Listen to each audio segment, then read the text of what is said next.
सबको जय मसीह की। प्रभु का धन्यवाद करते एक और सुंदर मौका परमेश्वर ने दिया वचन की सेवा को लेकर आप लोगों के बीच में आने के लिए। उस पिता का सच में मैं कोटि कोटि धन्यवाद करती हूँ। और आज का जो वचन है वो वचन है 2 कुरिन्थियों 12 उसकी 7वीं आयत से मैं पढ़ रही हूँ।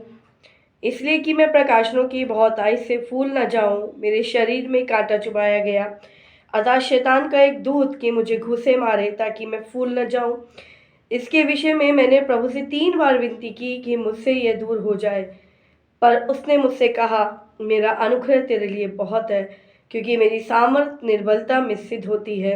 इसलिए मैं बड़े आनंद से अपनी निर्बलताओं पर घमंड करूंगा कि मसीह की सामर्थ मुझ पर छाया करती रहे। आमीन।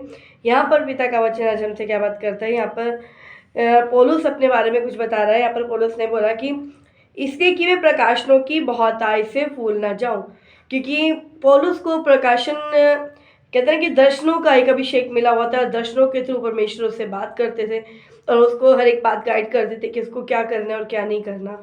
एक बहुत आयत थी उसके पास प्रकाशनों की, जिसके कारण हो सकता है वो घमंड में भी आ सकता था कि मेरे पास इतने प्रकाशन है, या कुछ भी हो ही जाता है। ह्यूमन नेचर में ये टेंडेंसी रहती है कि कुछ भी ज़्यादा अगर एक्सेस में हो जाता है हमारे पास, तो हम लोगों में थोड़ा सा प्राउडी नेचर आ जाता है कि देखो उन सबसे बेहतर हम है, उन सबसे बेहतर ये है ना। तो यहाँ पर भी परमेश्वर ने क्या सोचा कि उसके जीवन में कोई घमंड ना आए, क्योंकि घमंड से परमेश्वर को घृणा है।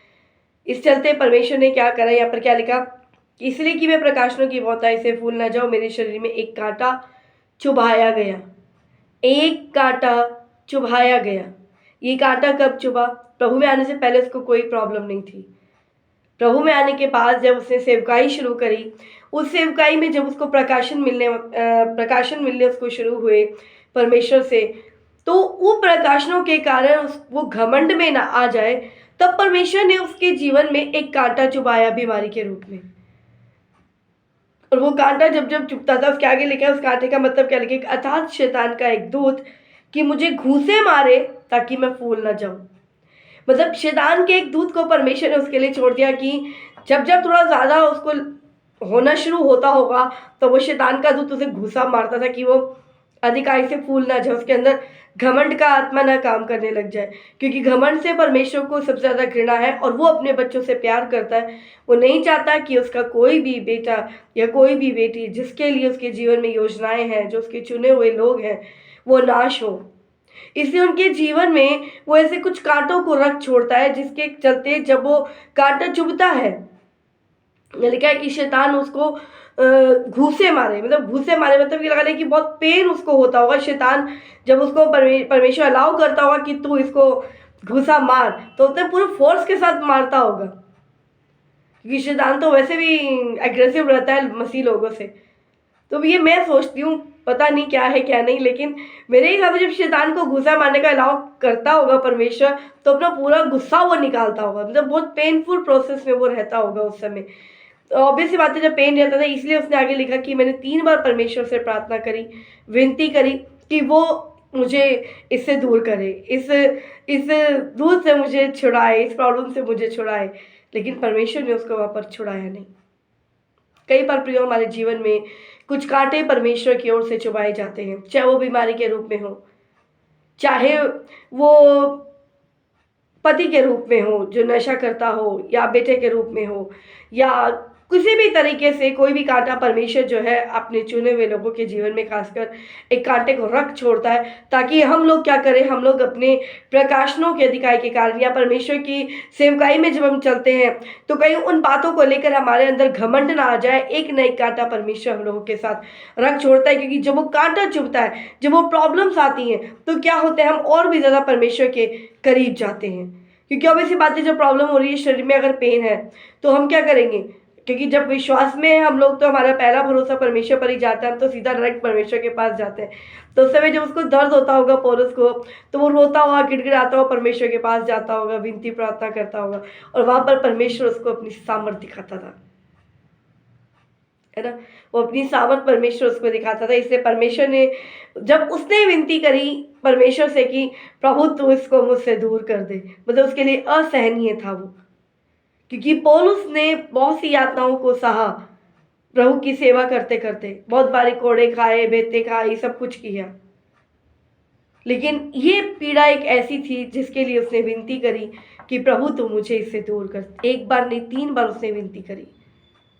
तो प्रियो, कोई छोटा मोटा दर्द नहीं था उसके साथ, कोई मेजर प्रॉब्लम ही थी जिसे वो छुटकारा चाह रहा था। लेकिन परमेश्वर ने कहा, वहाँ पर उसने क्या बोला, पर उसने मुझसे कहा मेरा अनुग्रह तेरे लिए बहुत है। परमेश्वर ने कहा कि मेरा अनुग्रह ही तेरे लिए बहुत है, कि जब वो तकलीफ होगी, जब वो शैतान तुझे घुसा मारेगा, तब मैं अपनी सामर्थ्य तुझ पे प्रकट करूंगा। जब तू निर्बल होगा तो मैं तुझे बलवंत करूंगा, क्योंकि निर्बलता में ही सामर्थ्य क्या होती है, प्रकट होती है। जब हम निर्बल होते हैं, जब हम परमेश्वर के पास जाते हैं रोते हुए, गिड़गिड़ाते हुए, तो अपनी बल और सामर्थ्य को देता है। जब इस वचन को पढ़ रही थी, मुझे एक बहन की एक गवाही मुझे याद आई कि उसका पति इतना शराब पी के उसको इतना मारपीट करता है कि एक्सेस हो जाता है कई बार। कभी सिर पे डंडे मारना, कभी कहीं कुछ, बिना किसी बात के, मतलब उसके साथ इतना टॉर्चर उसके साथ होता रहता है।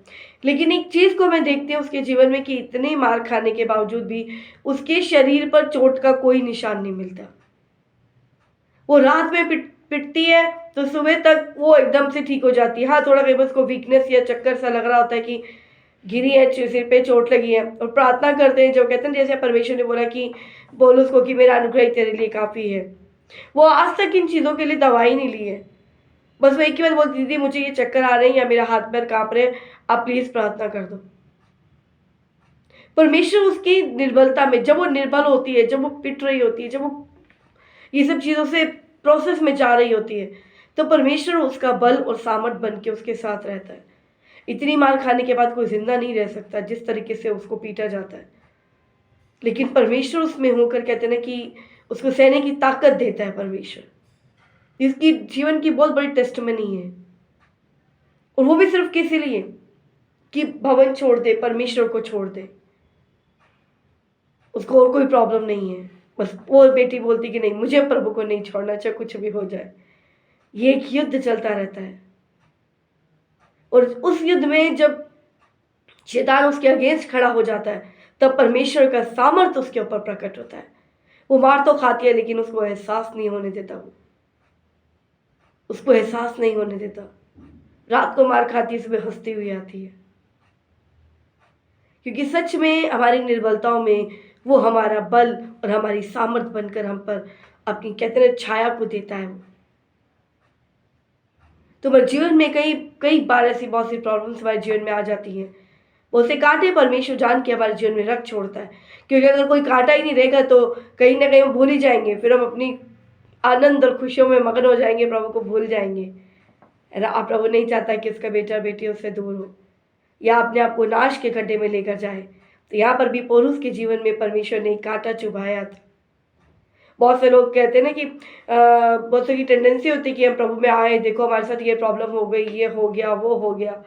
लेकिन यहाँ पर पौलुस क्या कह रहा है, जब उसको कांटा चुभाया गया, प्रार्थना भी कर रहा है, प्रभु ने जब उसको आगे से ये जवाब दिया, तो पौलुस की उस समय सोच क्या थी।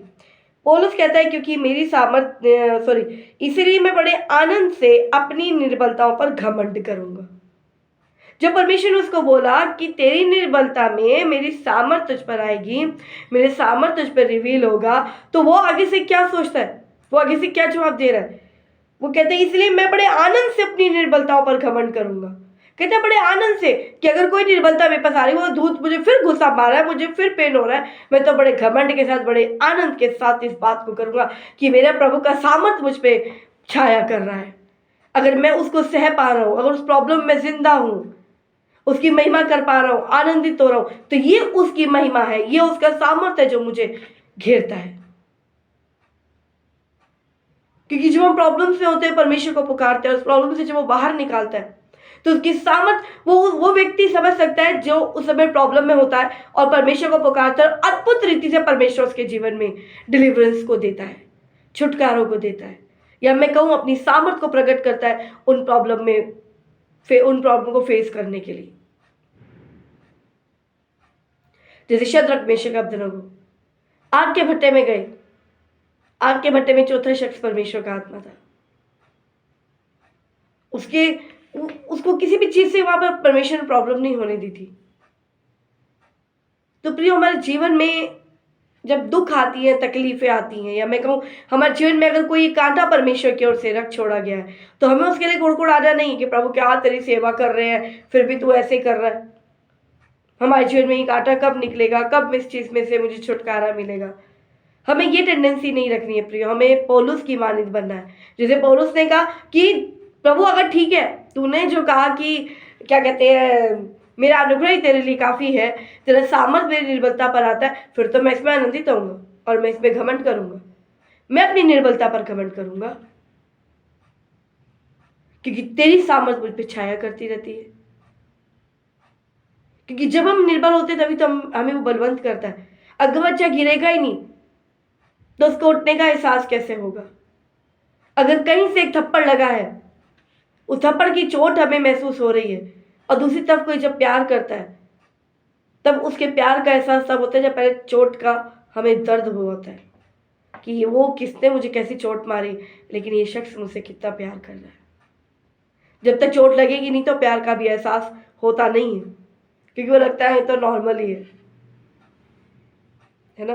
तो यहाँ पर क्या लिखा है, पौलुस कहता है कि मैं प्रकाशनों की बहुतायत से फूल न जाऊं, मेरे शरीर में एक कांटा चुभाया गया। परमेश्वर की ओर से कुछ प्रॉब्लम्स अलाउ कर दी जाती हैं हमारे जीवन में, कुछ कांटों को रख छोड़ा जाता है हमारे जीवन में, ताकि हम बार बार परमेश्वर की नज़दीकी में जाते रहें। हमारे अंदर कभी भी घमंड का आत्मा जो है वो काम ना करे, कहीं हम फूल ना जाए अपनी उन बातों में कि देखो मेरे पास अन्य भाषा का वरदान, सामर्थ्य का वरदान, ये वो अद्भुत काम परमेश्वर मेरे जीवन से कर रहा है। तो ये सब चीज़ें क्या करती हैं, ईगो को ले आती हैं हमारे अंदर। और परमेश्वर सच में हमसे बहुत प्यार करता है, बहुत प्यार करता है प्रभु हमसे।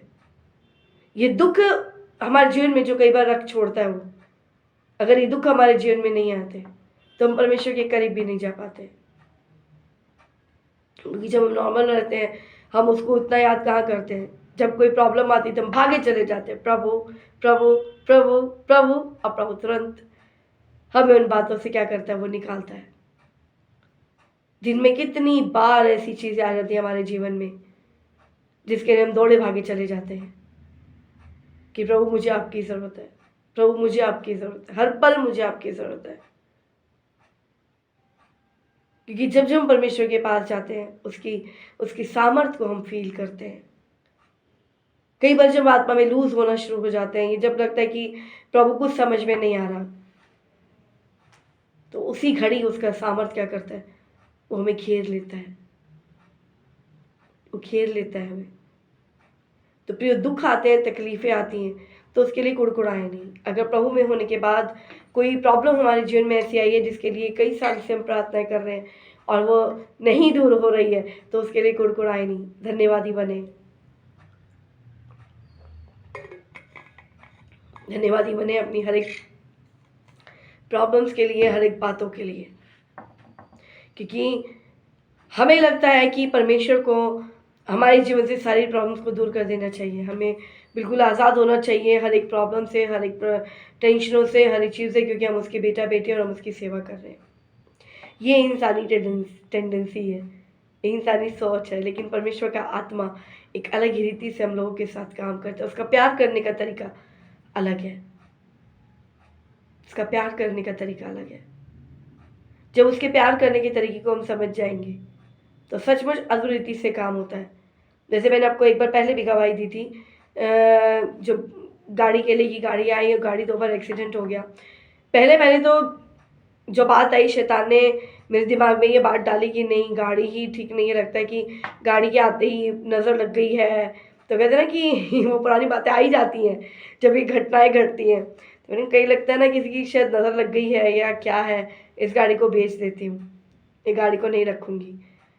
फिर एकदम से एक दिन जब इन बातों में सोच रही थी, प्रभु से प्रार्थना कोई करती कि प्रभु आप क्या चाहते हैं, आपकी इच्छा मर्जी पूरी होने पाए। तो प्रभु का आत्मा उसने बात किया और मुझे चीज़ समझाई कि हम क्या समझते हैं। मुझे क्या लग रहा है कि गाड़ी आई तो एक्सीडेंट हो गया, गाड़ी पर इतना खर्चा हो गया। कह दूसरी जगह तूने ये सोचा कि जो चोट एक्सीडेंट हुआ, बच्चा गाड़ी में ही था, गाड़ी बिल्कुल आगे से डैमेज, दोनों बार आगे से पूरी डैमेज हो गई गाड़ी, लेकिन बच्चे को खरोच तक नहीं आई। अगर वो छोटी गाड़ी में होता क्योंकि पहले दूसरी गाड़ी हमारे पास छोटी, अगर छोटी गाड़ी में होता तो उसको चोट ज़्यादा लगनी थी। वो कहते हैं कि परमेश्वर हर एक चीज़ को जानता है, क्योंकि गाड़ी का लेना भी एकदम अचानक ही हुआ, इंस्टेंट हुआ सब कुछ। कुछ सोचा नहीं था, कुछ विचारा नहीं था कि लेना है या नहीं लेना, बस एकदम से हुआ। और उसके लिए परमेश्वर ने सारे प्रोसीजर को भी कंप्लीट कराया हर एक तरीके से।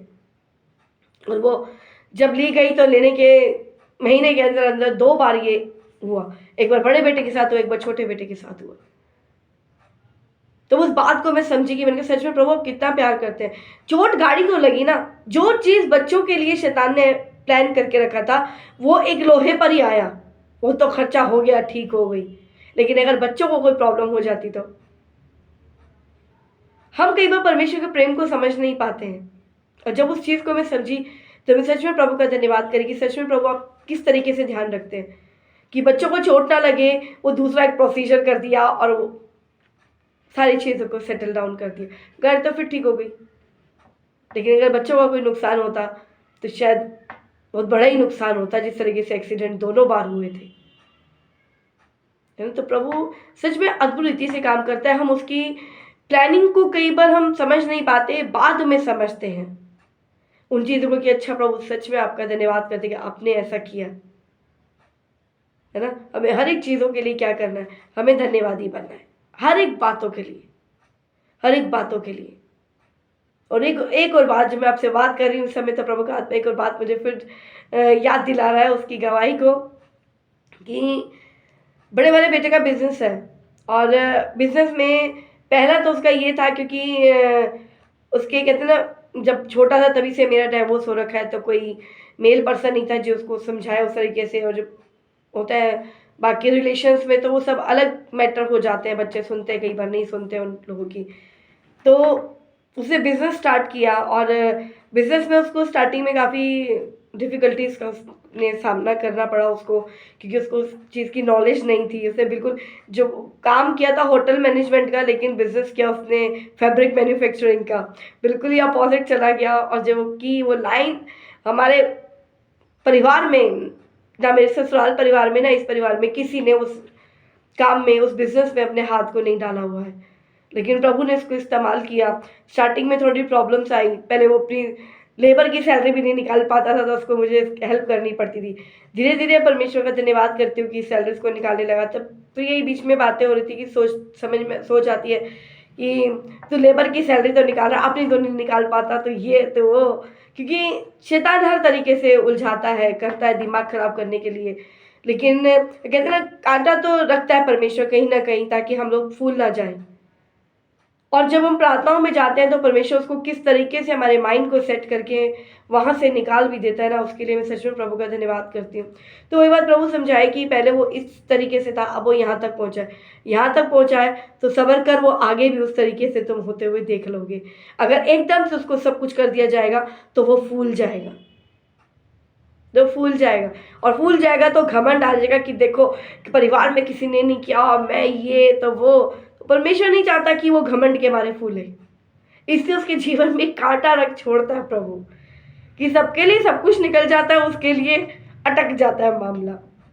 और उस चीज़ के लिए सच में प्रभु का मैं धन्यवाद करती हूँ कि जो भी होता है हमारे भले के लिए ही होता है, हमारे भले के लिए होता है ना। तो पौलुस ने भी क्या करा, अपनी निर्बलताओं में घमंड किया। हमें भी क्या करना है, अपनी निर्बलताओं में हमें घमंड करने की। प्रभु अगर ये प्रॉब्लम आई है तो आप ही उसको सॉर्ट आउट करोगे।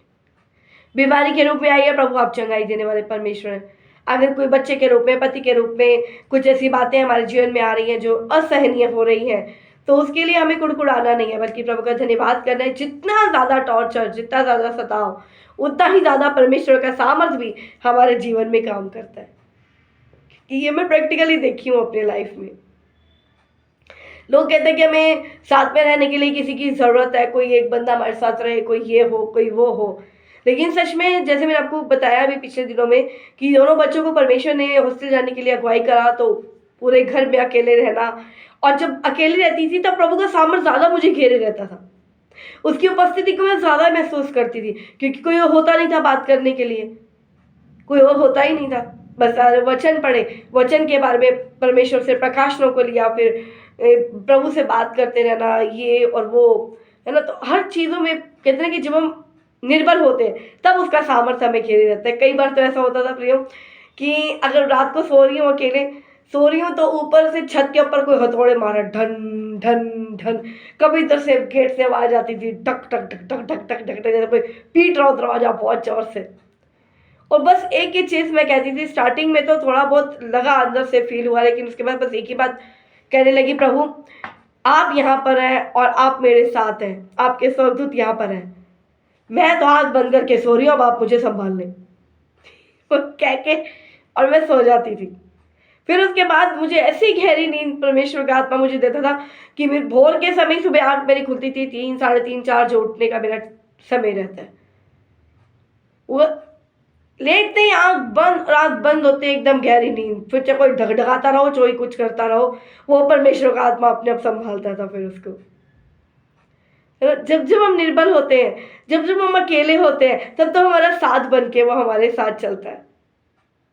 हर परेशानियों में वो हमारे साथ है। हमारी निर्बलताओं के लिए हमें घमंड करना है। जो सच्ची में करना है घमंड, वो निर्बलता के ऊपर करना है। हमारी जो हम कभी घिर जाते हैं परेशानियों में, हम उसके लिए घमंड करना है, उसमें आनंदित रहना है, ताकि परमेश्वर का सामर्थ जो है हम पर छाया करता रहे। निर्बल होंगे तभी तो बलवंत करेगा ना, निर्बल ही नहीं होगी तो बलवंत कहाँ से करेगा। सोच सोच का फर्क है। कोई लोग इन्हीं प्रॉब्लम्स में दुखी हो जाते हैं, कोई पौलुस जैसे हैं जो उन्हीं निर्बलताओं के अंदर घमंड और आनंदित हो जाते हैं। फर्क तो सोच का ही है।